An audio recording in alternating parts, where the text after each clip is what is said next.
Um, I want to start wrapping up, and here's a question for you. Just over the years, just my own experiences, my own challenges, people that I have coached and trained, I've discovered what for me has become an incredible truth, that when life squeezes you and the pressure is on, like it did for you in that situation, what you are like on the inside will come out. Right? Yep. And just so from your own experience, how would you say leaders can make sure that what they're like on the inside helps them be as resilient as possible? What's your advice for the work they need to do to make sure that in those moments that they're squeezed, that they're able to unleash the best in themselves? Great question for the final question. I mean, thank you, man. So first of all, I believe, totally believe that deep inside of us, we are only love. There is nothing else there. But the problem is that life, we create these models and defense mechanisms to survive, so that we just have these walls to find the love, which we have already inside. And in order to go there, we were taught from our society that we need the love from outside, or we need the acceptance, the approval, the appreciation, so that we can open the doors. And this is in my chapter, actually, in the book, Visionary Male Leaders. I talk about self-love. So if the short answer again is to create the habit of self-love so that you can open the doors to yourself. And a little bit longer, it won't be long, I'll show you. It's there are several components which people can work, and based on my work on myself and with other people, I believe that they inspire the habit of self-love, so that you can open the doors and you can have, if someone squeeze something which is only love, what is going to come out? Love, right? It won't be something else. And this is and for people who are very practical, again, I'm not talking about the fairy tale love, which, you love, everything is pink, everything. No, you can approach everything with love, because love is a force. And the main goal of love is that we are one, and we have the common purpose to develop and grow as a society. We are here to help each other really get out of this beautiful potential every one of us has. That is what I mean about when I talk about love. Yeah. And the habits, I'm going to come back there. First habit is learning to meet suffering with compassion. Because that is awakening love. Second habit is to learn to appreciate yourself.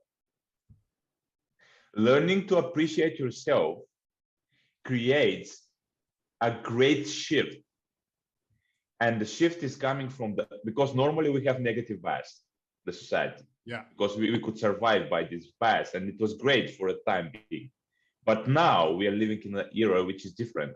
So learning to appreciate yourself creates a positive bias towards yourself and others, which inspires, again, love, inspires creativity, inspires development. And one of the most important things, inspires self-worth, which is the single thing I think people lack. Even people who say I'm super confident, very often they are not. And this inspires natural self-worth. And the natural and foundational self-worth is the one of the biggest pillars for love. I'm not going to go a lot in depth in that, but that is the thing which I believe. So self-compassion, self-appreciation, and of course, I said something about it before, mindfulness. Mindfulness. So learning to be mindful with what is happening right now.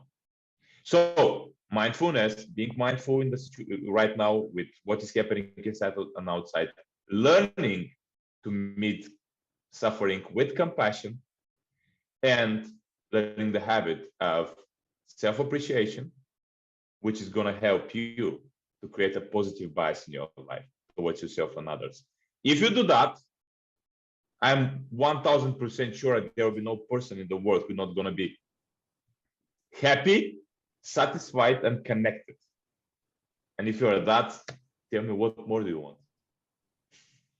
Brilliant. Thank you, Dimi. I can't imagine that any of the leaders listening wouldn't want that. And yes, it takes focus and intentionality, but just to really take to heart these incredible tips, just focusing on that self-love, knowing that the things that we do, the difference that we make as leaders, the way that we show up, we don't need to show up in order to get worth, in order to get significance, but we can show up recognizing we already have that worth and that significance, and being able to meet suffering with compassion and see actually what's going on here and how can I show a compassion rather than specifically respond to or even react to the suffering, and appreciating oneself, appreciating what you bring, who you are. Remember what you were like as a kid and your cute self, right? You know, coming back to that would help you when life is squeezing you, when the pressure is on, that what's coming out from you is that incredible sense of groundedness as a leader, a sense of worth, a sense of significance that helps you lead in a way that really is powerful and purposeful. So thank you so much, Dimi. Been great having you on the show. Thank you. To all our listeners and viewers, I hope you enjoyed that. We'll put contact details for Dimi in the show notes so you can reach out to him, read the Visionary Male Leaders book, read his chapter. And remember that if you want to be a purposeful, courageous, and resilient leader, it starts from the inside out. Dimi, thanks again for coming on the show. Thank you. And have a great day, everyone, and see you on the next show.